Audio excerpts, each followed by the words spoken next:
Fox News host Jesse Watters got some bad news a few months ago. It seems that his wife has decided to divorce him. For nearly a decade, a single chapter of Jesse Watters' life has followed him everywhere he goes. Through his rise on cable news, through 2 marriages, and through every promotion that pushed him closer to the biggest chair in the building. It's the chapter nobody at Fox News likes to bring up directly, but everybody in the industry still remembers. Today, we're laying out exactly what happened, in the order it happened, using only what's actually been confirmed. No guesswork, no invented quotes. Just the real timeline of how a Philadelphia kid from the Fox newsroom basement ended up at the center of one of cable news' most talked about personal scandals. Let's get into it. Jesse Watters didn't arrive at Fox News as a star. In 2002, fresh out of Trinity College with a history degree, he took an entry-level production job that had nothing to do with being on camera. He spent his early years handling tapes and grunt work behind the scenes, the kind of job thousands of TV hopefuls take and thousands of TV hopefuls quietly leave a few years later. Watters didn't leave. Instead, he found an opening that most young staffers never get, a shot at appearing in field segments for The O'Reilly Factor, then the most watched program in cable news. Those early appearances were built on a simple format: a microphone, a crowd, and pointed questions aimed at ordinary people on the street or on college campuses. Some viewers thought the bits were funny. Others accused the show of setting people up to look foolish. Either way, the segments worked. They gave Watters a recognizable niche long before he had a title to match it. By 2015, that niche had grown into something bigger: Watters' World, his first solo program. It was the clearest sign yet that Fox News saw him as more than a recurring bit. They saw him as a future franchise. Long before he was a household name, Watters met Noelle Inguagiato, who worked in advertising and promotions at Fox. Their relationship developed the way a lot of media industry relationships do, inside the same building, around the same schedules, shaped by the same understanding of what a newsroom demands from the people who work in it. They married in 2009, at a point when Watters was still climbing rather than arriving. 2 years later, in 2011, the couple had twin daughters, and their family life settled into a pattern that stayed almost entirely out of public view. Watters rarely discussed his home life on air, and Noelle never sought a public profile of her own. 4 years, that arrangement worked exactly the way both of them seemed to want it to. The turning point came from inside Watters' own show. Emma DeGiovanni had joined Fox News as an associate producer after graduating from Fairfield University, having previously worked in modeling and fitness before moving into television production. She was placed on Watters' World, the very program built around its host's face and name, and at some point during 2017, her relationship with Watters moved from professional to personal. This is the part of the story that's actually confirmed, not rumored. Watters disclosed the relationship to Fox News Human Resources Department himself. That single decision is what pulled the situation out of the realm of private gossip and into the realm of corporate policy. And the timing could not have been worse for Fox as an institution.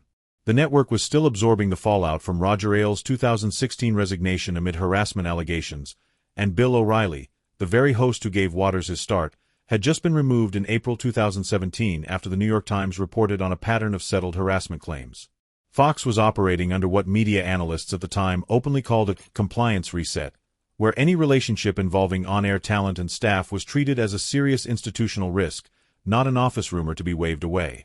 Fox's handling of the Watters situation followed that new posture. A network spokesperson described the relationship as consensual and confirmed that management had met with both Watters and DeGiovanni before making a decision.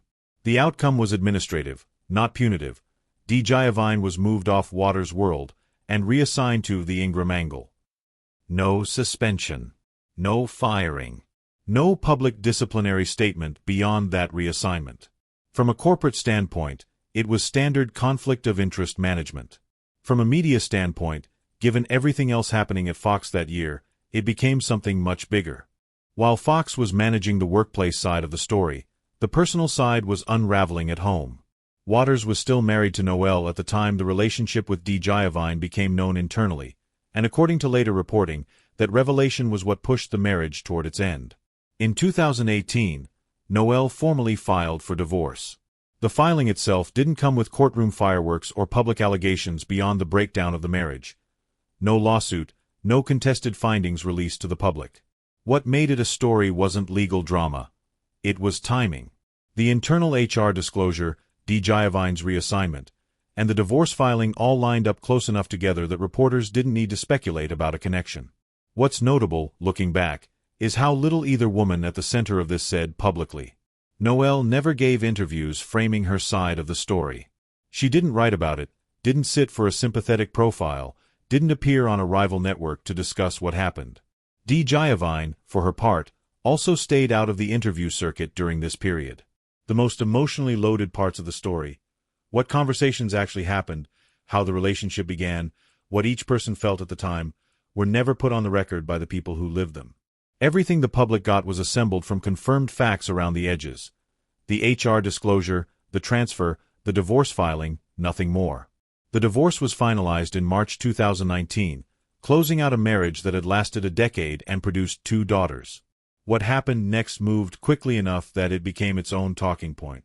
Just 5 months after his divorce was finalized, Waters announced his engagement to Emma Dee Giovanni in August 2019.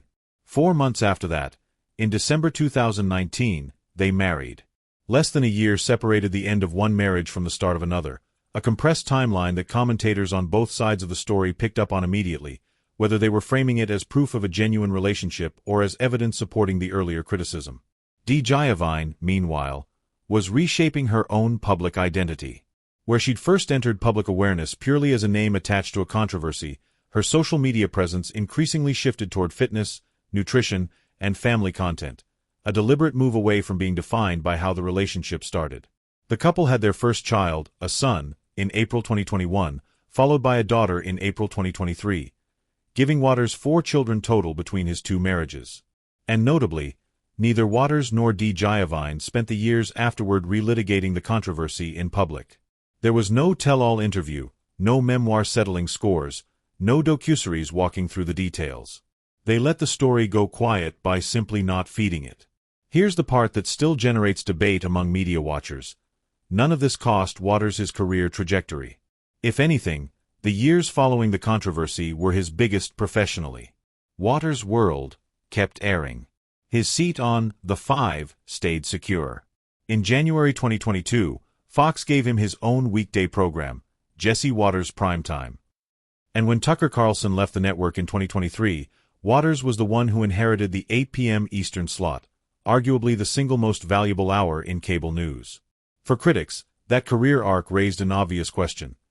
How does a personal controversy tied to a workplace relationship and a very public divorce end with the person at the center of it landing the network's flagship time slot? For supporters, the answer was simpler. Audiences kept watching, ratings held up, and a private relationship, however it began, wasn't a reflection of professional competence. Both arguments got repeated for years without either side fully winning the debate. Part of what kept this story alive wasn't the facts themselves. There were relatively few new facts after 2018. It was the collision of 3 things that each generate attention on their own: a workplace relationship with a real power imbalance, a marriage ending because of it, and a network whose public identity leans heavily on messaging about personal responsibility and family values. Combine those 3 ingredients, and you get a story with staying power that outlasts its own news cycle, even without new developments to justify it. Fox never described the relationship as anything other than consensual, and no lawsuit or formal misconduct finding was ever made public. What made it resonate wasn't allegations of wrongdoing beyond the affair itself. It was the optics, the timing, and the fact that it played out at a network already under a microscope for exactly these kinds of internal dynamics. Nearly a decade later, Jesse Waters sits in one of the most powerful chairs in American television, married to the woman whose reassignment first put this story on the map, raising 4 kids across 2 families, largely declining to revisit any of it on camera. Whether that silence reflects a story that's simply over, or a story he's chosen never to fully explain, is something only he can answer, and so far he hasn't. Thanks for watching. If you found this rundown useful, let us know in the comments, and don't forget to like and subscribe for more deep dives like this one.